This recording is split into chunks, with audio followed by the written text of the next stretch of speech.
Ауған соғысы кеңестік Советтік Республикалар одағы қарулы күштерінің Ауғанстанға басып кіріп, оның ішкі істеріне қол сұғу салдарынан тұтанған соғыс.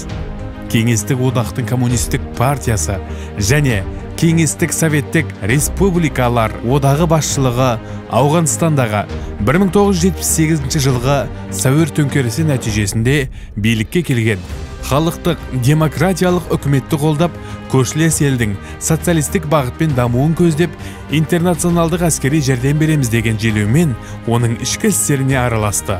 Бұл қырғи қабақ соғыс кезеңі өткеннен кейінгі уақытта да Кеңестік Советтік Республикалар одағы өзге елдерінің өз ықпалына қарату саясатын айқын көрінісі еді. 1965 жылы қаңтарда Ауғанстанда Кеңес одағы мемлекеттік қауіпсіздік комитеті тыңшыларының қатысуымен жартылай астыртын қызмет атқарған халықтық демократиялық партия құралып, біраздан соң ол екіге бөлінген. Халық тобын Тараки және Амин, ал Парчам тобын Кармаль басқарды. 1977 жылы мамырда Мәскеудің нұсқауымен халықтық демократиялық партияның екі тобы бірігіп, астырын қимылдарын ұлғайта түсті. Мұхаммед Дауд үкіметті халықтық демократиялық партияға қысым жасап, 1978 жылы 26 сәуірде оның басшыларын қамауға алды. Ертеңіне Кабулдағы әскери күштер көтеріліп, Дауд бала шағасымен қазаға ұшырады. Сөйтіп, Ауғанстанда халықтық демократиялық партия билігі орнады. Жаңа үкімет Кеңестік Советтік Республикалар одағының айтқаннан шықпай, бірден социализм негізін қалауға кірісті. Жер реформасын енгізу, діндарларды қодалау, ағарту салдарынан өзгерістер, кеңестік мамандарды көбірек пайдалану, жергілікті көшпелі тайпалардың әдет-ғұрпымен, салт мүддесімен санаспау, тағы басқа бұқара халықтық наразылығын тудырды. 1978 жылы қазанда ірі қарулы қарсыластар басталды. 1978 жылы желтоқсанда Ауған үкіметі Кеңестік Советтік Республикалар одағының достық, тату көршілік және ынтымақтастық туралы шартқа отырып, Мәскеуге арқа сүйеді. Алайда халық күресі одан әрі күшейе түсті.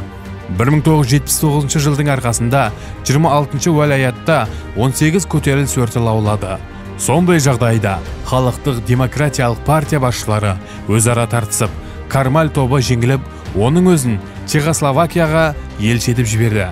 Келесі жылғы қыркүйекте Тараки Аминнің қолынан қаза тауып, халықтық демократиялық партия мен мемлекет басына Амин отырады.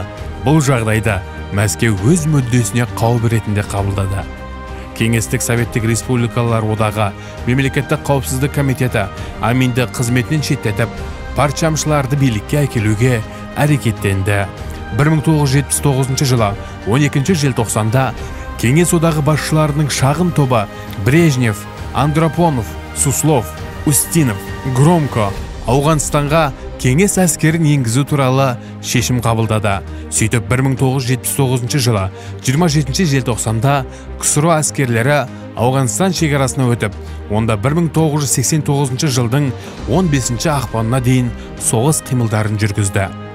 10 жылға жуық бөтен елдің мүддесін қорғаған Ауғанстан әскерлері құрамында Қазақстаннан 22.269 жауынгер интернационалды міндетін атқарды. Олардың 924 сұрапыл шайыста ерлікпен қаза тапты.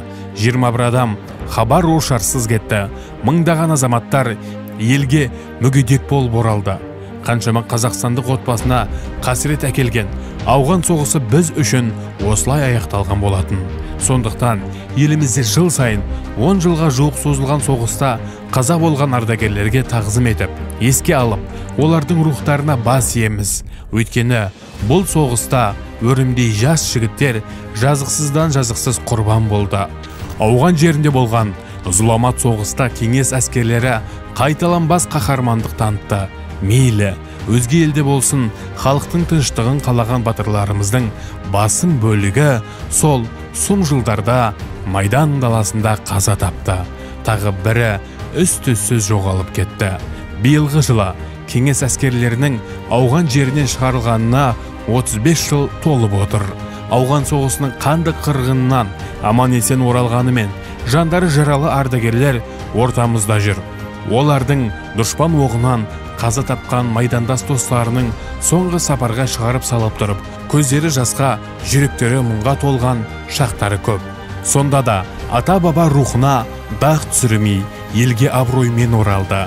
Майдан даласында жан қиярлық қаһармандығы үшін 10 мыңдаған қазақстандық орден, медальдармен марапатталды.